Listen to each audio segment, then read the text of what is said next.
Let's chat. Let's chat with Blessing. No. Hello guys, I'll be talking about the Skilled Migration Visa, subclass 190, a point-based visa to Australia.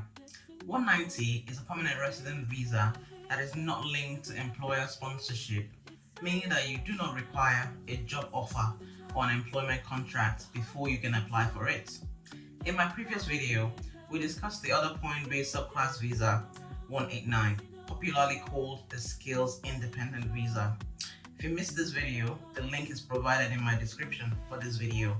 You may do well to subscribe to my channel, Chat with Blessing, so you don't miss any important future updates that might aid your migration agenda this year. My name is Blessing, and in case it's your first time here, thanks for dropping by, and my appreciation to all returning viewers and subscribers.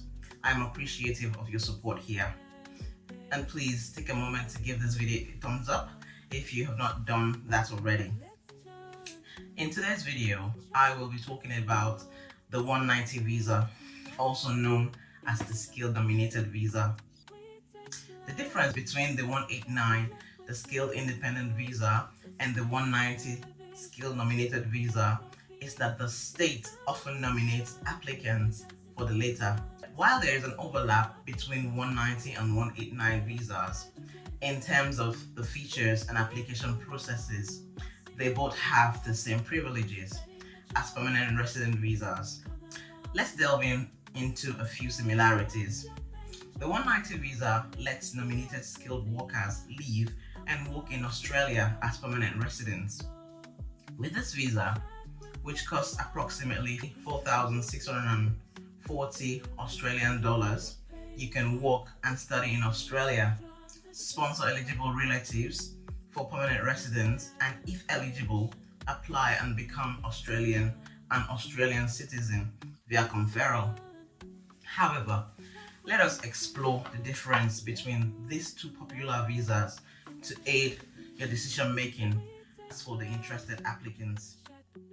190 visa is a state nominated visa, meaning that you need to get nominated by a state or territory before you can apply for this visa. Therefore, when you get granted this visa, you are permitted to live and work in the state that nominated you for at least 2 years, unlike the 189 that enables you to stay anywhere of your choosing in Australia. However, I have seen people who initially moved to the nominated state and moved after about 2 months of not getting a job, thereby applying for an exemption from the nominated state. While living and working in your nominated state on visa 190, you can visit other states that interest you within the 2 years on holiday if you so desire. Secondly, as I previously mentioned, the 190 and the 189 visas are point-based, which simply means that the more points you get via education, employment, English language score, and age, the better your chances of getting invited for this visa. Unlike the 189 visas, you gain an extra 5 points towards your total migration points for skilled nominated visa 190, which can give you an edge in getting an invite to apply for your permanent residence. For some people, getting the extra 5 points might be the main reason for adopting either the 189 visas or the 190. Thirdly, the global processing time after lodging a visa application is very variable. Overall, the 189 global processing time seems to be processed faster than the 190 visas in the short term. Currently, 50% of 189 visas are processed within 67 days of submission, compared to the 11 months allocated for the 190 visas. In contrast, about 90% of 189 visas are processed within 14 months relative to 12 months for the 190 visas. However, to apply for the 190 and other skill-based visas, you must identify an occupation on the relevant skilled list. So you really need to delve into the Australia skilled migration list to determine if your occupation is in there. There are various occupation lists, such as the regional occupation list, ROL, the short-term skilled occupation list, STSOL, and medium and long-term strategic skills list, MLTSSL. I have added a link to these lists in my description box. This list should be your migration Bible, as it contains crucial information that can easily make or mar your Australian migration agenda. Please note that this list is meant for you to identify your occupation, but the list also actually provides the necessary information about the eligible visa applications, the assessing authority, and the requirements needed to get a positive assessment from them. For example, aeronautical engineer with code 233911 is on the MLTSSL list and eligible to apply for 189, 186, 190, 407, 485, 489, and 491 visas, and is being assessed by the Engineer Australia EA. From the EA, you can practically see all the requirements to get a positive assessment as a professional aeronautical engineer, including the application route and cost implications. You must be sure that your occupation is open for the 190 visa option before embarking on a skill assessment. As you can see from the occupation list, the webpage shows you the visa options that could be assessed for your occupation, but does not include which state nominates it.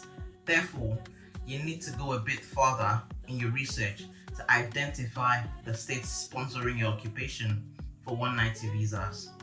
The more states you select, the better your chances of getting nominated. Every state and territory has its official website where they list on an annual basis the list of occupations they sponsor and their nomination requirements. As example, I have added the links for Western Australia and Queensland, that is the Migration WA and Migration Queensland, to the description box. Other states and territories can easily be found via a single Google search, so no biggie.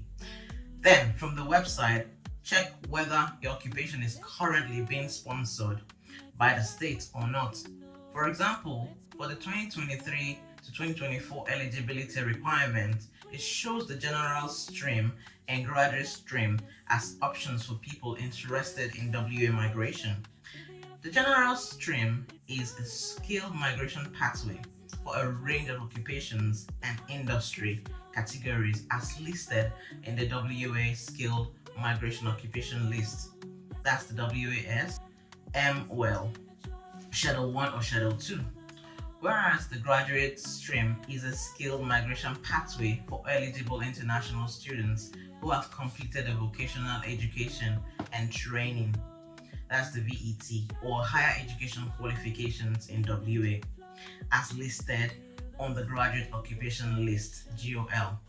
For the sake of illustration and using our previous case of an aeronautic engineer found in the skilled migration list, we could easily identify that this occupation is listed in General WASMWEL Schedule 2 and also in the GOL stream. You can find the link in my description box. From there, you can evaluate the requirements including work experience, age, English language requirements, and contract of employment, and see if you meet Home Affairs requirements depending on your situation.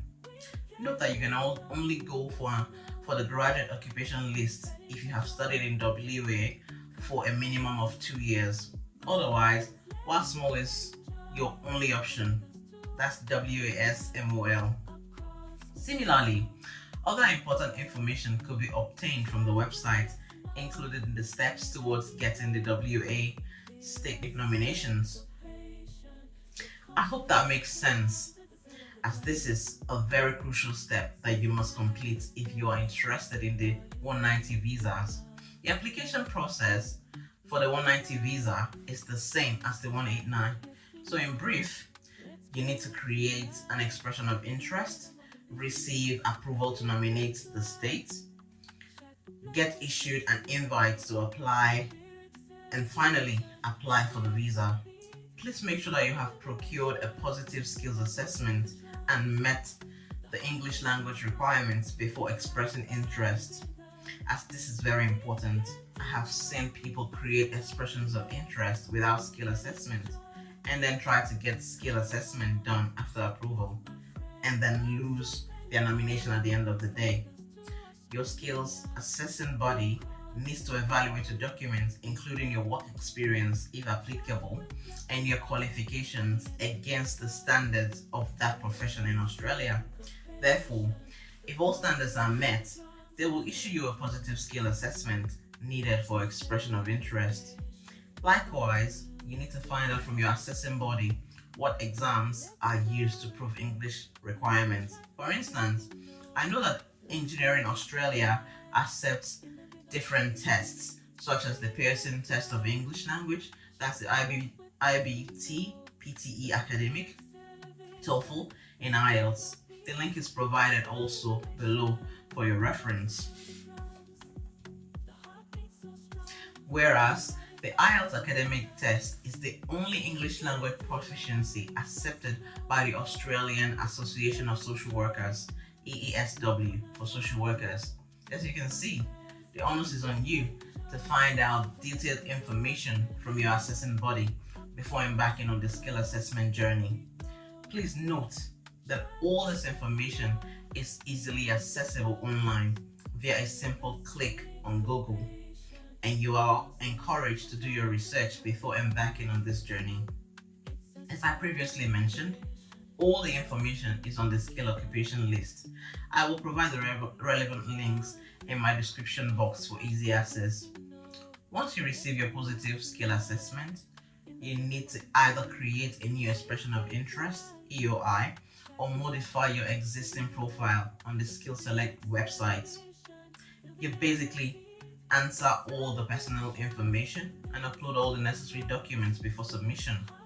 Please make sure that you have documented evidence to back up any claim made during the EOI to avoid rejection. You can create as many EOIs as possible, nominating different states to increase your chances of getting invited.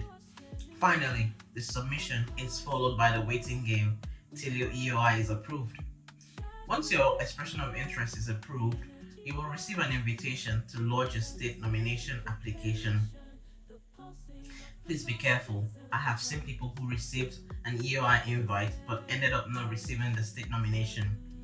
The state will evaluate and validate your documents against all claims in the EOI form before issuing you a state nomination with an extra 5 points.